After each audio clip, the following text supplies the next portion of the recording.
L'univers de Breslev.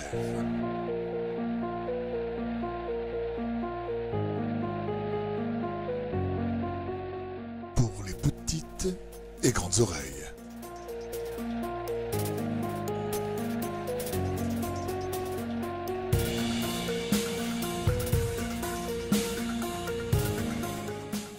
C'est l'heure de faire le silence car les histoires commencent.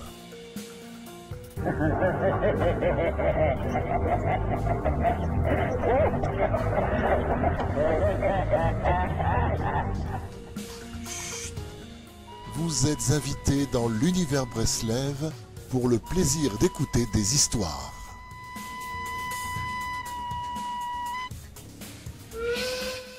À rire.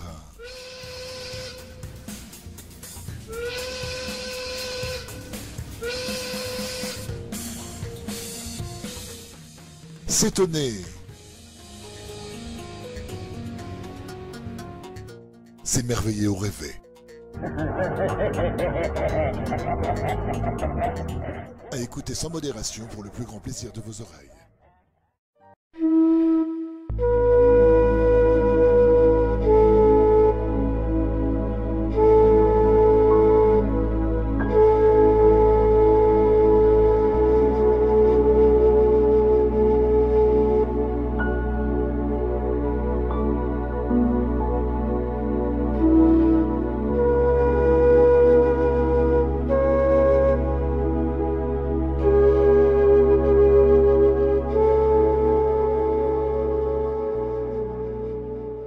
Être chassid Breslev, cela signifie quoi?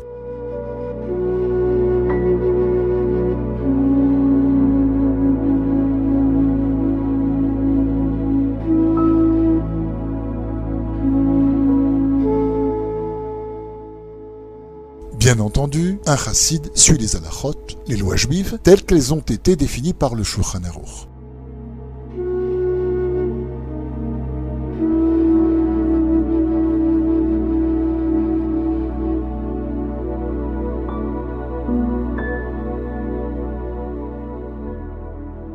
C'est ce texte qui est la référence de la plupart des juifs religieux de notre époque. Même si son interprétation peut changer d'un courant religieux à l'autre, c'est le Shulchan Aruch que nous consultons tous lorsque nous avons un doute sur la validité d'une certaine action que nous voulons entreprendre.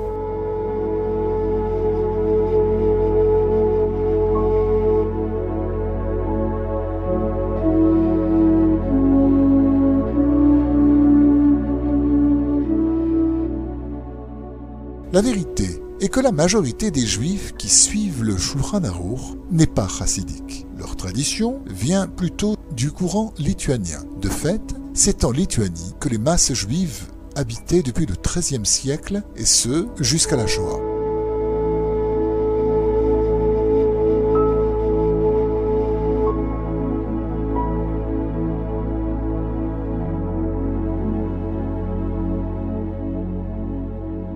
Les chassidim viennent plutôt d'un pays voisin, l'Ukraine. C'est dans ce pays que le chassidisme a été fondé par Rabbi Israël ben Eliezer, plus connu sous le nom du Baal Shem Tov.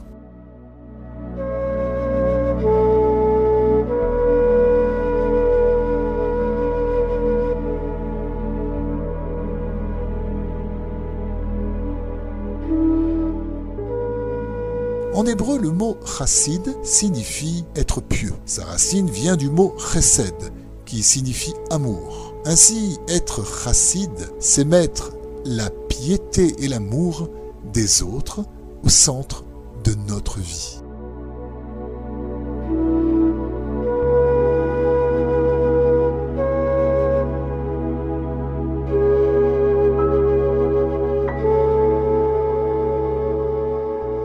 Au-delà des grands principes, que signifie exactement être pieux? Il y a une différence importante entre le juif qui suit les lois juives et la personne pieuse. Un exemple simple permet de saisir la nature de cette différence. Le peuple juif sait qu'avant de manger un aliment, il doit prononcer une bénédiction.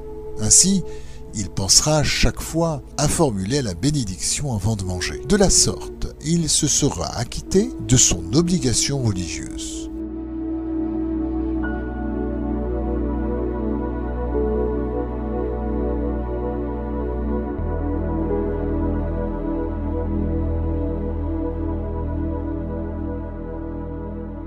Selon cette approche, la bénédiction représente une clé qui permet de rendre autorisée la consommation d'un aliment spécifique. Le chassid, d'autre part, considère la bénédiction comme un moment important en tant que tel. Il perçoit celle-ci comme l'occasion de parler à Hachem et de lier un acte simple de la vie, la consommation d'un aliment à la sainteté. Selon le chassid, manger devient ainsi un acte religieux qui le rapproche de Dieu.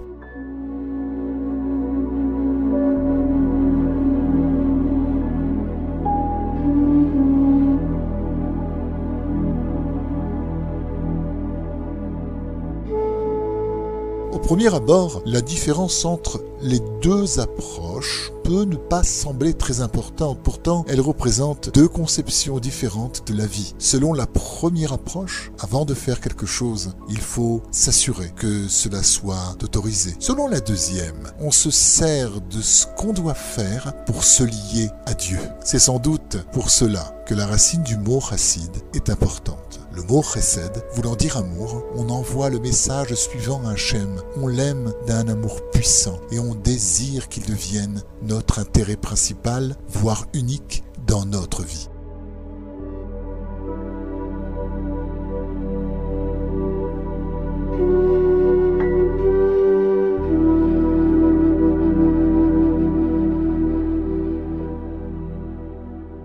Dieu n'est pas une autorité que l'on respecte avant de faire une action spécifique, mais notre Créateur, que nous aimons et dans lequel nous souhaitons être inclus à chaque instant de nos journées.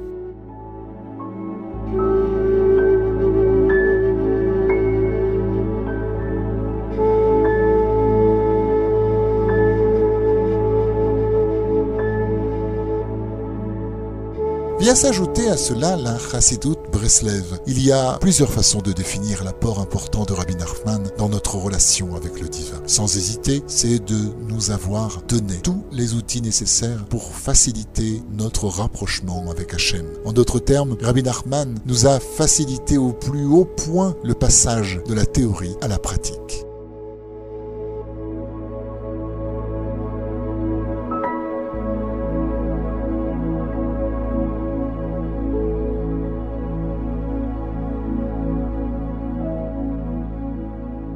Les outils principaux de Rabbi Nachman de Breslev sont connus, la joie et le bonheur de vivre, dans toutes les circonstances, sans oublier, il des doutes, la prière quotidienne faite dans notre langue maternelle. Les personnes qui s'attachent à l'enseignement de Rabbi Nachman sont assurées d'avoir un chemin vers le divin plus simple et moins encombré de difficultés.